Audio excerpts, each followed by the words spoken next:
நேற்று நீங்க இந்த கலையரங்கில் நீங்க திருமாவளவனுடைய பிறந்தநாள் அன்னைக்கு நீங்க ஒரு விஷயம் பேசுனீங்க. அட்டைகள் இடத்தில் ரத்த தானம் கேட்க தொல் திருமாவளவனுக்கு விருப்பம் இல்லை, அவருக்கு சரி வராதுன்ற மாதிரி சொன்னீங்களே, எதுக்கு அந்த வார்த்தையை பயன்படுத்துனீங்க? தலித்து இனத்தை சார்ந்தவர்கள் என்னிடத்தில் வாருங்கள், உங்களில் ஒருவரை நாங்கள் முதலமைச்சராக்குவோம்னு ஒரு பாச பலை வீசுகிறார். யாரு? டாக்டர் ராமதாஸ். அது பாச பலை அல்ல, அது கண்ணி வெடி. ஆணவ படுகொலைன்னா என்னன்னு தெரியுமா உங்களுக்கு? யார் செய்ததுன்னு தெரியுமா? தமிழ்நாட்டில் நடைபெறக்கூடிய வன்முறைகளுக்கு பின்னால யார் இருக்கான்னு தெரியுமா? தலித் சமூகத்தில் ஆணவ படுகொலை நடக்கிறதே இல்லையா? என் திருமாவளவன் ஒத்துழைச்சாருன்னா பட்டியலின சமூகத்தை சார்ந்த ஒருத்தரை நாங்கள் முதல்வராக்குறோன்றாரு. பாஜகவும் அந்த மனநிலைக்கு வந்துருச்சு. திமுகவை தவிர மிச்சம் எல்லாருமே தலித்த ஒரு முதல்வராக்கலான்ற நிலைமைக்கு வந்துட்டாங்க. பாஜக ஆக்குறேன்னு உங்கள்கிட்ட சொன்னாங்க. நம்மளே பேசியிருக்காருல்ல, ஒரு தலித்து முதல்வராக முடியாதுன்ற மாதிரி சொல்லியிருக்காரு. அந்த ஸ்டேட்மெண்ட்டுக்கு பின்னாடி என்ன காரணம் இருக்குன்னு நினைக்கிறேன்? 1967 அதிகாரத்தில் இருக்கின்ற திமுக இல்லாவிட்டால் அண்ணா திமுக அவர்கள் தங்களிடத்தை தகவமைத்துக் கொள்ள விரும்புவார்களே தவிர அந்த இடத்துக்கு இன்னொருவரை கொண்டு வர வேண்டும் என்று அவர்கள் விரும்ப மாட்டார்கள். ராஜ்நாத் சிங்கை கூப்பிடுகிற இடத்துல எப்படி நாங்க ராகுல் காந்தியை கூப்பிட முடியும்? இதை ராகுல் காந்தி ஒப்புக்கொள்வாரா? ராகுல் காந்தி ஒப்புக்கொள்ளாவிட்டால் திமுகவுக்கும் காங்கிரஸுக்கும் நெருடல் வராதா? அப்ப இப்ப நீங்க பண்ற விஷயத்துல மட்டும் வராது. எப்படி வராது? ஆளுநர் தேநீர் விருந்து வைக்கிறார், சுதந்திர தினத்தை ஒட்டி தேநீர் விருந்து வைக்கிறார். திடீர்னு பார்த்தா முதல்வரும் சில அமைச்சர்களும் செயலாளர்களும் போய் நிற்கும் போது நமக்கு இன்னும் சந்தேகம் வலுவாக தான் இருக்கும். அதுல கலந்து கொள்வதில்லைன்னு எடுத்திருக்கிற நிலைப்பாட்டை ஆதரித்த திமுக நமக்கு போயிட்டு வருவோமே. இருந்து கடந்ததுக்கு பின்னாடி ஒரு காரணம் இருக்கு. கண்டிப்பா பாஜக நெருங்குவது காரணம். அதெல்லாம் காரணம். நெருங்க முடியாதுங்க. பாஜக கூட நெருங்கிறது பாடையில ஏறுவதற்கு சமம். திமுகவை எதிர்த்து பேசினாலே சங்கின்னு சொல்லி விமர்சிக்கிறாங்க. ஆனா உண்மையான பாஜகவோட வீட்டையும் திமுக தான் சொல்லி சீமான் பேசுறாரு. கூடுதலா என்ன சொல்றாருன்னா, செல்லா காசுக்கு சரண் நினைச்சிட்டாரு முதல்வர் அப்படிங்கிற அந்த 100 ரூபா காயினை சொல்லி. நான் கேட்கிறேன், சீமான் கொஞ்ச நாளா பேசுனதை நீங்க கவனிக்கிறீங்களா? என்ன பேசுறாரு? ஒரு மனநோயாளி போல பேசுறாரு. இது ஏதோ காழ்ப்புணர்ச்சியில சொல்றாங்க. எனக்கு என்னங்க காழ்ப்புணர்ச்சி? நான் அவர்கிட்ட காழ்ப்புணர்ச்சி கொள்ளக்கூடிய அளவுக்கு அவர்கிட்ட என்ன இருக்கு? இந்த 8% ஓட்டு வாங்கியதற்கு நீ பிஜேபி எதிர்த்ததுனால் வந்த ஓட்டா? இல்லையே, நீ திமுகவை எதிர்த்ததால் உனக்கு வந்த ஓட்டு. அப்ப நீங்களே பாயிண்ட்டுக்கு வரீங்க. அப்ப மக்களை ஏற்காதவர்கள் அதாவது திமுகவை மக்கள் ஏற்கிறது இல்லை, அப்படிப்பட்ட மக்கள் அதிகரிச்சுட்டு இருக்காங்கன்ற மாதிரி தானே இருக்கு. அது கிடையாது. நீ கருப்பு சிகப்பு செருப்பை வேணும்னே காலில் போட்டுட்டு வந்து இந்த செருப்பால் அடிப்பண்ணி செருப்பு எடுத்து மேடையில காமிக்கிற, இது என்ன அரசியல்? இது சிவாஜி கிருஷ்ணமூர்த்தி பேசுறதே இல்லையா? சைதை சாதி பேசாத பேச்சா அப்படின்னு பார்த்தா ரெண்டு தரப்புல இந்த குற்றங்கள். சைதை சாதிக்கும் சீமானும் ஒண்ணா இல்ல? குற்றம் நடந்திருக்கு. கிருஷ்ணமூர்த்தி சீமானும் ஒண்ணா பேசுறாங்கன்னு நீங்க எடுத்துக்கிட்டீங்கன்னா இங்கேயும் பேசாம பேச்சாளர் சார்.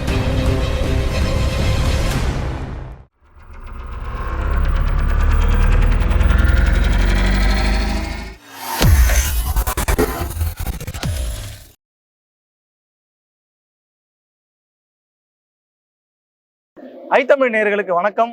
இன்றைய நேர்காணலில் நம்மோடு இணைந்திருக்கக்கூடிய சிறப்பு விருந்தினர், மிகச்சிறந்த இலக்கியவாதி, அரசியல் தலைவர், நாடறிந்த பேச்சாளர் திரு நாஞ்சில் சம்பத் அவர்கள்.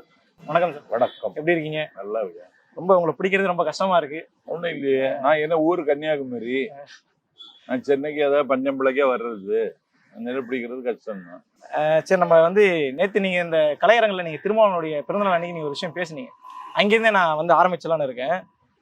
அட்டைகள் இடத்தில் ரத்த தானம் கேட்க தொல் திருமாவளவனுக்கு விருப்பம் இல்லை, அவருக்கு சரி வராதுன்ற மாதிரி சொன்னீங்களே, எதுக்கு அந்த வார்த்தையை பயன்படுத்தினீங்க? தலித்து இனத்தை சார்ந்தவர்கள் என்னிடத்தில் வாருங்கள், உங்களில் ஒருவரை நாங்கள் முதலமைச்சராக்குறோம்னு ஒரு பாச பலை வீசுகிறார்.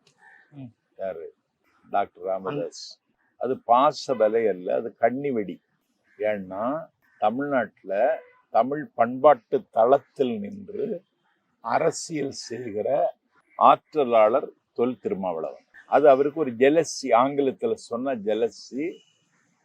அந்த பொறாமையில இன்றைக்கு நொந்து நொறுங்கி நூலாகி கொண்டிருக்கின்ற பாட்டாளி மக்கள் கட்சி தலைவர் தன்னை பாதுகாத்துக் கொள்வதற்கு இப்படி பேசுகிறார்.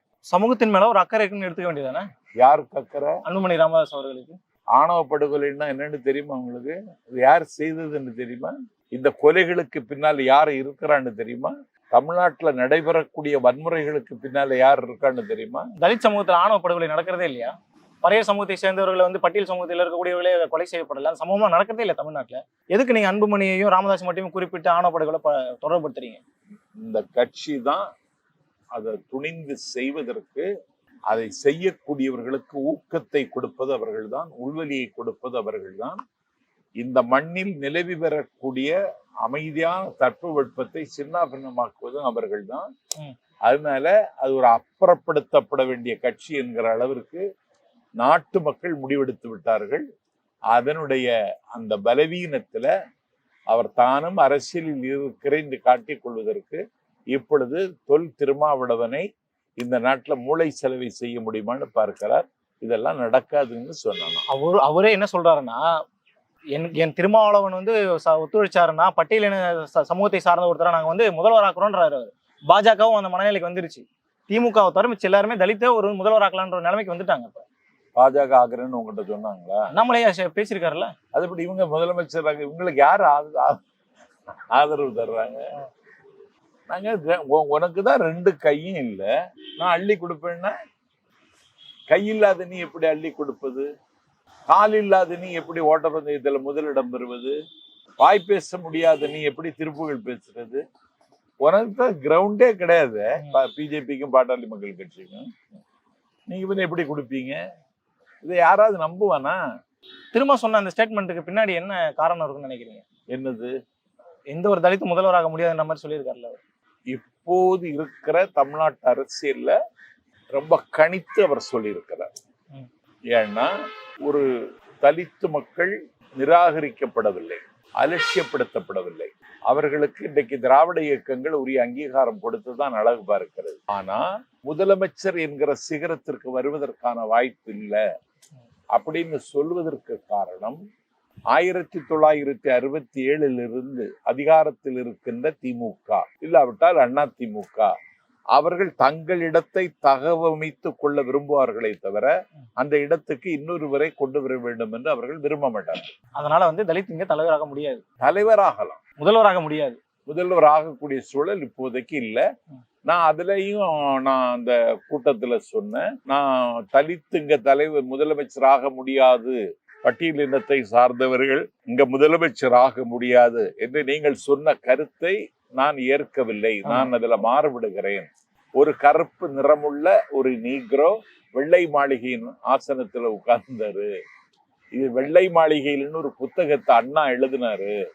அண்ணா அதுல கற்பனை கலந்து எழுதினாரு. அவர் என்ன சொன்னாருன்னா, கருப்பு நிறம் உள்ள ஒருவன் வெள்ளை மாளிகையில் உட்கார்ந்திருப்பதாக அண்ணா கனவு கண்டது மாதிரி எழுதினாரு. இன்னைக்கு அது அங்க நடைமுறைக்கு வந்திருக்கிறது, இங்கேயும் வரலாம் அப்படின்னு சொன்னார். நீங்க சொன்ன உதாரணத்தை நல்லா கவனிச்சு பார்த்தோம்னா, அவர் போட்டியிட்டது வெள்ளை நிற அதிகார வெறி கொண்ட ஒரு சமூகத்தோட தான் அவர் போட்டியிட்டார். நீங்க யாரை குறிப்பிட்டு சொல்றீங்களோ அந்த கருப்பு நிற அடிமையா இருந்தவர் அவர் அரசனாகிறதுக்கு பின்னாடி பெரிய விஷயம் இருக்கு. ஆனா இன்னைக்கு நம்ம சமூக நீதி பேசுறோம், சமத்துவம் பேசுறோம், இந்த நேரத்துல நீங்க இந்த மாதிரி விஷயத்த சொல்றது சரியா? இந்த ஒப்பீடு சரியான்னு கேக்குறேன். நான் என்ன சொல்றேன், புயல் வீசு எங்க அமெரிக்காவில் டெக்சாஸ் மாநிலத்துலதான் நீக்குரோக்கள் இருக்காங்க, கருப்பின மக்கள். அந்த உதவி செய்கிற பொழுது கூட அந்த மக்கள் வாழுகிற பகுதிக்கு உதவி போய் சேரல. அப்படி ஒரு நிறவரி கொடுமை நிலைத்திருக்கிற, நீடிக்கிற, அதை நிலைநாட்ட விரும்புகிற அமெரிக்காவிலே இது சாத்தியமாயிற்று. அப்ப ஏன் தமிழ்நாட்டுல சாத்தியமாகாது? சாத்தியமாகும். இன்னைக்கு அயோத்திதாச பண்டிதரை மறந்து விட்டு, சிங்காரவேலரை மறந்து விட்டு திமுக அரசியல் செய்ய முடியாது. இன்னைக்கும் எங்களுடைய மூல குருவாக அவர்களைத்தான் நாங்கள் கொண்டாடுறோம். நேற்று கலைஞருடைய நூற்றாண்டை நினைவூட்டி நாணயம் வெளியிடப்பட்டது. அந்த நாணயம் வெளியிடப்பட்டதுக்கு பின்னால பல சர்ச்சைகள் எழுந்திருக்கு. மூச்சுக்கு 300 முறை தமிழ்னு சொல்லக்கூடிய திமுக இந்திக்கு ஆதரவாக அந்த நாணயத்தில் இந்தி இடம் பெற்றிருக்கின்ற மாதிரி குற்றச்சாட்டு எடப்பாடி பழனிசாமி வச்சார். நாங்க அது எம்ஜிஆர் நூற்றாண்டு நிறைவு அந்த டைம்ல கூட நாங்க அந்த மாதிரி பாஜக அழைக்கல. அந்த டைம்ல நாங்க கூட்டணியிலே இருந்தோம், நாங்க அழைக்கல.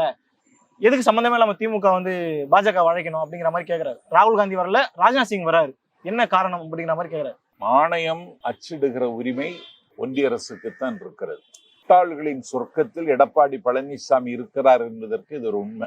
எந்த நாணயமானாலும் நோட்டானாலும் அதுல இந்தி எழுத்து இடம்பெறும். இதுவரைக்கும் இருக்கு. கலைஞர் நாணயத்துக்கு நீ இந்தி எழுத்தை போட முடியாதுன்னு நாங்க எப்படி சொல்ல முடியும்? கலைஞருடைய 100ஆண்டு விழா கொண்டாடுகிற நேரத்துல நாணயம் வெளியிட்டதற்கு நன்றி தெரிவிக்கிறோம். நாங்க அதை வெளியிடுவதற்கு பிஜேபி கட்சியினுடைய மூத்த தலைவர்களில் ஒருவரான ராஜ்நாத் சிங்கை கூப்பிடுகிறோம். ராஜ்நாத் சிங்கை கூப்பிடுகிற இடத்துல எப்படி நாங்க ராகுல் காந்தியை கூப்பிட முடியும்? இதை ராகுல் காந்தி ஒப்புக்கொள்வாரா? ராகுல் காந்தி ஒப்புக்கொள்ளாவிட்டால் திமுகவுக்கும் காங்கிரஸுக்கும் நெருடல் வராதா? அப்ப இப்ப நீங்க பண்ற விஷயத்தினால மட்டும் வராது. எப்படி வராதுன்றீங்க? 100ஆண்டு விழா கொண்டாடுறாங்க. 100ஆண்டு விழா அது சாதாரண தலைவர் இல்ல, ஒட்டுமொத்த சமூகத்துக்கான 100ஆண்டு விழா கொண்டாடுறாங்க. நாணயம் வெளியிடுறாங்க. காங்கிரஸோட நல்ல நட்பு நாணயம் வெளியிடுறாங்க. இந்த நாணய வெளியீட்டு விழாவுக்கு பாதுகாப்புத்துறை அமைச்சரை கூப்பிட்டு இருக்காங்க. இது ராகுல் காந்திக்கு தெரியாதா? நேற்றுக்கு ராகுல் காந்தி 100ஆண்டு விழா கொண்டாட்டத்துல நாணயம் வெளியிடுகிற விழாவிற்கு வாழ்த்து தெரிவிச்சிருக்காரு. அது பாக்கலையா நீங்க? செய்தியை பார்த்தோம். அழைப்பு கொடுக்கலையேன்றதான இங்க விவாதமாகுது. யாருக்கு? ராகுல் காந்திக்கோ காங்கிரஸுக்கோ? ராகுல் காந்திக்கு கொடுக்கல. ராகுல் காந்திக்கு தகவல் சொல்லியாச்சு. ஏன்னா உங்களுக்கு பாஜகவோட நெருக்கம் தேவைப்படுதுன்ற மாதிரி விமர்சனம் வருது. பாஜக நாங்க எதுக்கு நெருக்கம்? நாங்க 40 தொகுதியிலையும் வெற்று இந்த நாட்டுல பட்டத்து அணை மாதிரி பவனி வந்துட்டு இருக்கோம். நாங்க போய் சிறுத்து போன பூனைகளுக்கு போய் பாய்ந்து கட்சி நடத்தணும்னு சொல்றீங்க? இல்ல, இந்த குற்றச்சாட்டு எடப்பாடி பழனிசாமி வச்சிருக்காரு. அதான் எடப்பாடி பழனிசாமி, நீ எம்ஜிஆருக்கு 100ஆண்டு நாணயம் வெளியிட்டல்ல, அப்புறம் ஒன்றிய அரசுல இருக்கிறத யாராவது கூப்பிட்டு இருக்கணும். அப்பதான் எம்ஜிஆருக்கு மரியாதை. நீ எம்ஜிஆரே மதிக்கிற, உனக்கு எம்ஜிஆர் தெரியாத. அவங்க பாருங்க, கூட்டணியிலே இருந்தாலும் பாஜகவுக்கு அவங்க கூப்பிடலன்னு தான் அதை தான் அவங்க கெத்தா சொல்றாங்க வெளியாத. நீங்க எதிர்கட்சியா இருக்கிறீங்க, எதிர்த்து அரசியல் பண்றீங்க, சித்தாந்தமே எதிரான சித்தாந்தம் அப்படிங்கிற பட்சத்துல நீங்க கூப்பிடுறதும் கூட்டணியில இருந்து அவங்கள தவிர்க்கிறதும் எவ்வளவு இது பெரிய விஷயமா அது பெரிய விஷயமான்ற மாதிரி தானே முரண்பாடு. நீ பேசுறதா இருந்தா என்ன பேசி இருக்கணும்? நாடாளும் பிரதமர் மோடி சுதந்திர தின விழா பேருரையில மத சார்பற்ற பொது சிவில் சட்டம் வேணும்னு கேட்கிறாரு. இது அப்பாண்டம், இது அயோக்கியத்தனம், இது அற்பத்தனம், இது ஆகாத காரியம்னு சொல்லி நீ கண்டிச்சிருக்க வேண்டாமா? அதன மதசார்பற்ற பொது சிவில் சட்டம் கண்டிச்சீங்களா? கண்டிக்கல. குடியுரிமை திருத்த சட்டம் ஆதரவு கொடுத்தவர் எடப்பாடி. பொது சிவில் சட்டத்திற்கு ஆதரவு கொடுத்தவர் எடப்பாடி. கொடுமை என்னன்னா, 3 வேளாண் சட்டங்களுக்கு அது நிறைவேற காரணமாக இருந்தவர் எடப்பாடி. அதை தாண்டி இன்றைக்கு தொடர்ந்து எங்கள் மீனவர்கள் எங்கள் கடல் எல்லையில் கொலை செய்யப்படுகிறார்கள். அதை பற்றி ஒரு கண்டனம் தெரிவிக்காதவர் எடப்பாடி. ஆகவே பிஜேபி கட்சியின் கோபத்திற்கு ஆளாகிவிடக் கூடாது என்று எச்சரிக்கையாக தப்பித்துக் கொள்ளுகிற இந்த தந்திர பேர்வழி இதை பேசுறதுக்கு தகுதியே கிடையாது. எதுக்கு நான் இந்த விஷயத்தை நான் சேர்க்கிறேன் அப்படின்னா, கூடுதலாக ஆளுநர் தேநீர் விருந்து வைக்கிறார். சுதந்திர தினத்தை ஒட்டி தேநீர் விருந்து வைக்கிறார். கூட்டணி கட்சிகள்லாம் என்ன நினைத்தார்கள்? திருமாவளவன் உட்பட, காங்கிரஸ் உட்பட இருக்கக்கூடிய இதர கூட்டணி கட்சிகள் என்ன நினைச்சாங்க? முதல்வர் போக மாட்டாரு அப்படிங்கிற மாதிரி நினைச்சாங்க. திடீர்னு பார்த்தா முதல்வரும் சில அமைச்சர்களும் செயலாளர்களும் போய் நிற்கும் போது நமக்கு இன்னும் சந்தேகம் வலுவாக தான் இருக்கும். ஒருவேளை நெருங்கிறதுக்கு முயற்சி பண்றாங்களோன்ற மாதிரி. இல்ல தொடர்ந்து ஆளுநரோடு ஒரு போர் நடந்து கொண்டிருக்கிறது. அதற்கு 2 நாளைக்கு முன்பு ஆளுநர் திராவிட இயக்கங்கள் இந்தியாவை 2ஆக பிளக்க துடிக்கின்றன பேசுறாரு. ஆமா, பேசினார். கேட்டீங்களா? பேசினார். அதனால ஆணவ படுகொலை பத்தி பேசினார். இப்படி பேசுகிற ஆளுநர் நமக்கு தேநீர் விருந்து அழைப்பு விடுத்திருக்கிறார். நம்ம தோழமை கட்சிகளுக்கு அதுல கலந்து கொள்வதில்லைன்னு எடுத்திருக்கிற நிலைப்பாட்டை ஆதரித்த திமுக நமக்கு போயிட்டு வருவோமே, ஏன் இந்த பாராமுகமா இருக்கிறோம், பகை பாராட்டுகிறோம், தமிழ்நாட்டுக்கு நன்மைகள் ஒண்ணும் கிடைக்கலங்கிறத நம்ம தொடர்ந்து சொல்லிட்டு இருக்கோம், இதுக்கு நாம் தான் காரணம்னு சொல்லி இந்த ஊர்ல சில பேர் விதண்டாவது அரசியல் பண்ணிட்டு இருக்கான், அதுக்கு ஒரு முற்றுப்புள்ளி வைத்திருமேன்னு முதலமைச்சர் போனார். இந்த விருந்து கடந்ததுக்கு பின்னாடி ஒரு காரணம் இருக்கு. கண்டிப்பா இருக்கு. பாஜக நெருங்குவது காரணம்? அதெல்லாம் காரணம். நெருங்க முடியாதுங்க. பாஜக கூட நெருங்கிறது பாடையில ஏறுவதற்கு சமம். நான் இன்னும் ஒரு செய்தியும் கூட இந்த விஷயத்துல நான் சேர்த்துக்கிறேன். நிதி ஆயோக் கூட்டத்துல இந்திய கூட்டணி யாருமே கலந்து வேணான்ற ஒரு முடிவுக்கு வந்துட்டாங்க. ஏன்னா பட்ஜெட்ல நம்ம தமிழுக்கும் இடம் ஒதுக்கல, தமிழர்களுக்கும் இடம் ஒதுக்கலன்ற மாதிரி ஒரு காரணம் சொல்லி ஒதுக்கிட்டாங்க. மக்களுக்காக குரல் கொடுக்க வேண்டிய அந்த இடத்துல ஒதுங்கிட்டு சொந்த தந்தைக்காக அவர் குடும்பத்துக்காக பாஜகவை சேர்த்துக்கிறாங்கன்ற குற்றச்சாட்டையும் எடப்பாடி பழனிசாமி கூடுதலா வச்சிருக்கிறார். அதுக்கும் என்ன பதில் சொல்லிடுங்க. அதாவது நிதி ஆயோக் கூட்டத்துல முதலமைச்சர் கலந்து கொள்ளாதது தமிழ்நாட்டை திட்டமிட்டு புறக்கணிக்கிற மாற்றாந்தாய் மனப்பான்மையோடு நடந்து கொள்கிற இந்த கூட்டத்துல நாம் போய் கலந்து கொண்டு எந்த விளைவுகளையும் என்னால உருவாக்க முடியாது. மன்மோகன் சிங் பிரதம அமைச்சராக இருந்த பொழுது நேஷனல் டெவலப்மெண்ட் கவுன்சில் கூட்டத்துல தமிழ்நாட்டு முதலமைச்சர் ஜெயலலிதா அன்றைக்கு கலந்து கொண்டார். அவர் பேசுவதற்கு உரிய நேரம் கொடுக்காமல் மணி அடித்தார்கள். உடனடியாக அந்த அரங்கத்தை விட்டு வெளியேறி, இது எனக்கு இழைக்கப்பட்ட அவமானம் அல்ல, 7 கோடி தமிழ்நாட்டு மக்களுக்கு இழைக்கப்பட்ட அவமானம்னு சொல்லி அந்த அம்மா வெளியேறிட்டாங்க. இன்னைக்கு அண்ணன் ஸ்டாலின் போயிருந்தாலும் இதுதான் நடந்திருக்கும். அதனால தமிழ்நாட்டை பாராமுகமாக நடத்துகிறார். தமிழ்நாடுங்கிற பெயரை சொல்லக்கூட மறுக்கிறார். போன நிதிநிலை அறிக்கையில சாகாவரம் பெற்ற சங்க இலக்கியத்தினுடைய புறநானூறு கவிதையை இந்த நாட்டுல மேற்கோள் காட்டிய நிதியமைச்சர், திருக்குறளை மேற்கோள் காட்டிய நிதியமைச்சர் இன்னைக்கு ஒப்புக்கு கூட அதை சொல்ல மறுக்கிறார். இன்றைக்கு அவர்களுடைய யாருடைய பாதத்தில் விழுந்து கிடக்கிறார்களோ அந்த நிதிஷையும், நிதிஷ் ஆளக்கூடிய பீகாரையும், சந்திரபாபு நாயுடு ஆளக்கூடிய ஆந்திராவையும் 5 தடவை சொல்லுகிறார்கள். அதற்கு அருமையில் இருக்கிற தமிழ்நாட்டை சொல்ல மறுக்கிறார்கள் என்பதை பதிவு செய்யத்தான் அண்ணன் விரும்பினார். அதுக்காகத்தான் நிதி ஆயோக கூட்டத்துக்கு போகல. இது கலைஞர் கட்சி என்கிற எல்லை கடந்து இன்றைக்கு ஆகாயத்தின் உச்சியில் இருக்கிற ஒரு அதிசயமான தலைவர். அவருடைய 100ஆண்டு விழாவை நாங்க 1 வருஷமா கொண்டாடிட்டு இருக்கோம். அதனுடைய ஒரு முத்திரை பதிக்கிற விழா அவருடைய நாணயம் வெளியீட்டு விழா. இதுல எல்லோருடைய பங்களிப்பும் வேண்டும் என்று நாங்கள் கருதினோம். அந்த பங்களிப்புல பிஜேபிக்கு இடம் கொடுத்தோம் என்பதை விட டெல்லியில் இந்தியாவில் அதிகாரத்தில் இருக்கிற கட்சிக்கு இடம் கொடுத்தோங்கிறதா உண்மை. இதுல வேற அரசியல் கிடையாது. திமுகவை எதிர்த்து பேசினாலே சங்கின்னு சொல்லி விமர்சிக்கிறாங்க. ஆனா உண்மையான பாஜகவோட பி டீம் திமுக தான் சொல்லி சீமான் பேசுறாரு. கூடுதலா என்ன சொல்றாருன்னா, செல்லா காசுக்கு சரண் நினைச்சிட்டாரு முதல்வர் அப்படிங்கிற அந்த 100 ரூபா காயினை சொல்லி. ஏன் செல்லா காசு? இந்த காசை கொண்டு போனா கடையில பொருள் தரமாட்டானா? நான் கேட்கிறேன், சீமான் கொஞ்ச நாளா பேசுனதை நீங்க கவனிக்கிறீங்களா? என்ன பேசுறாரு? ஒரு மனநோயாளி போல பேசுறாரு. இது ஏதோ காழ்ப்புணர்ச்சியில சொல்ற மாதிரி. எனக்கு என்னங்க காழ்ப்புணர்ச்சி? நான் அவர்கிட்ட காழ்ப்புணர்ச்சி கொள்ளக்கூடிய அளவுக்கு அவர்கிட்ட என்ன இருக்கு? சீமான் நான் கேட்கிறேன், பிஜேபியினுடைய பி டீம்னு சொல்றியே, 40 தொகுதிகளை நாங்க பிஜேபியை திணறடிச்சு இன்னைக்கு பிஜேபிக்கு முடிவுரை எழுதி இருக்கிறோமே, நீ எப்படி எங்களை பி டீம்னு சொல்லுவ? சமூக நீதி பேசுற திமுக 20 தொகுதியில பெண்களை 20 தொகுதியில ஆண்களை நிறுத்தல. நீங்க இப்ப விமர்சனம் பண்ற பாஜக பி டீம் சொல்லக்கூடிய சீமான் தான் செஞ்சிருக்கிறாரு. அவர் ஜெயிக்கிறாரு தோக்குறாரு 2வது விஷயம்.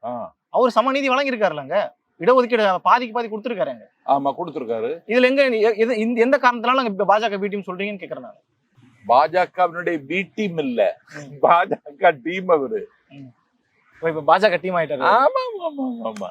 நீ என்னைக்காவது பிஜேபி கட்சியையோ நாடாளும் பிரதமர் மோடி எதிர்த்து கடுமையான விமர்சனம் செய்திருக்கிறியா?